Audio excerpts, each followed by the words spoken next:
Hello guys, welcome back to my channel. আশা করছি তোমরা সবাই ভালো আছো, আর ভালো তো থাকতেই হবে, কারণ তোমরা আমার পরিবারের সবাই সদস্য। গাইস দেখো, আজকে গ্রাম বাংলার চাষবাস দেখাবো। দেখো চাষবাস এখানে তোলা ফেলা হয়েছে আর কি, তোলার মানে রোয়া হয়েছে, এটাকে আমরা রোয়া বলি আর কি। দেখো এখান থেকে আস্তে আস্তে বাড়তে থাকছে। দেখো পরিষ্কার পরিচ্ছন্ন করে এটাকে আমরা রোয়া বলি আর কি। দেখো চাষবাস হচ্ছে, এখান থেকে ধান হয় আর কি, ধান গাছ সৃষ্টি হবে এক মাস 1-1.5 মাসের মধ্যে।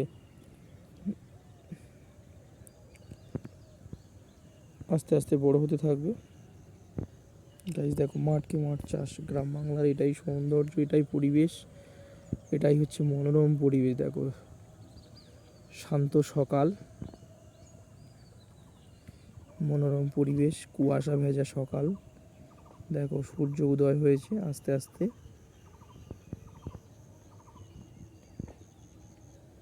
চাষিরা চাষবাস করে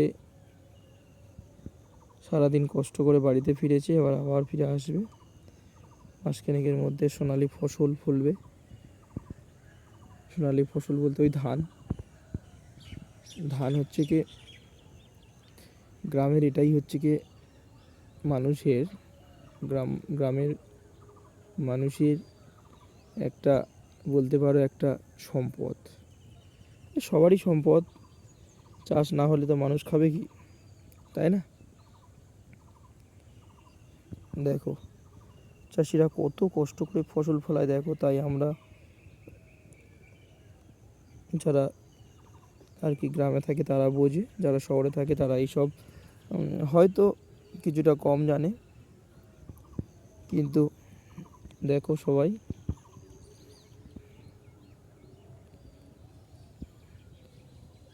আমরা দোকানে গেলাম, চাল কিনলাম, কিন্তু আমরা জানি না যে এটা কোথা থেকে, কত পরিশ্রমের ফসল, কত পরিশ্রম করতে হচ্ছে। প্রথমত বীজ বীজ যেখানে ফেলবে সেখানে বীজটাকে ফেলার জন্য অনুকূল পরিবেশ সৃষ্টি করতে হবে, সেই পরিবেশের মধ্যে ফেলতে হবে। তারপর আস্তে আস্তে বীজটা আস্তে আস্তে বাড়তে থাকবে, তার তোলা তৈরি হবে, সেই তোলা থেকে আস্তে আস্তে চাষবাস হবে। দেখো